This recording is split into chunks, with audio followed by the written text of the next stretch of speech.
Shiva naturals గోశాల dairy ఫామ్లో embryo transfer చేసేదానికి ఈరోజు ఓం పికప్ చేస్తున్నాము. ఇది ఓం పికప్ డోనర్ వచ్చేసి ఫస్ట్ కావింగ్ ముర్రా. ఇది 17 లీటర్స్ పాలు తొలి ఈతలోనే ఇచ్చింది. అందుకోసము దీన్ని డోనర్ మదర్గా సెలెక్ట్ చేసాము.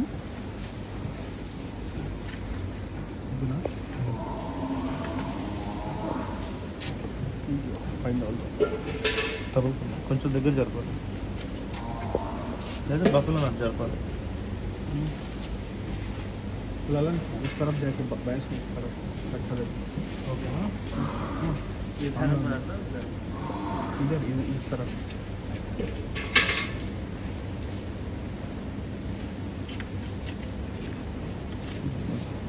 అల్ట్రాసౌండ్ గైడెడ్గా పాలికిల్ పంచేజ్ చేసి ఓము పాలిక్యులర్ ఫ్లూయిడ్ యాస్పిరేట్ చేస్తారు.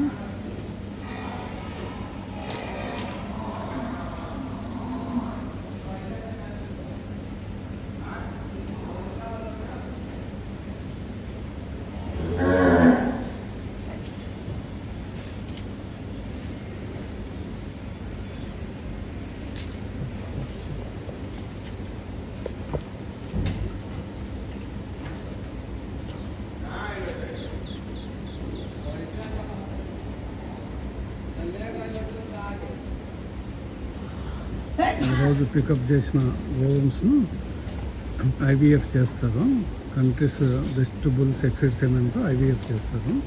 సో ఎంబ్రియో తయారైన తర్వాత 1 వీక్ తర్వాత మన దగ్గర ఉన్న రెసిపియంట్ బఫెలోస్కు ఎంబ్రియోను ట్రాన్స్ఫర్ చేస్తారు.